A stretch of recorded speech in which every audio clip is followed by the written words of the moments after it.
Hi friends, ఇవాల్టి video వచ్చేసి సద్దదోస preparation ఎలా చేయాలో చూద్దాం రండి.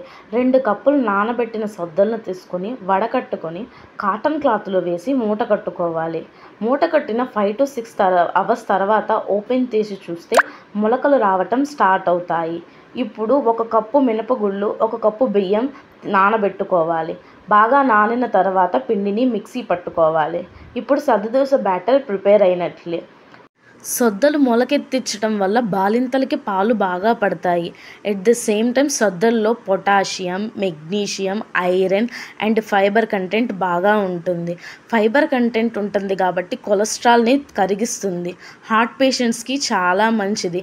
డైట్ చేసే వాళ్ళకి చాలా హెల్ప్ అవుతుంది. టమ్మీ ఫుల్ ఫీలింగ్ అనేది అనిపిస్తుంది. ఎట్ ద సేమ్ టైం ఈ దోశల్ని 2 and 3తో స్కిప్ చేసేయండి. అంతకు మించి తినకూడదు. మితంగా తింటే ఏదైనా ఔషధమే.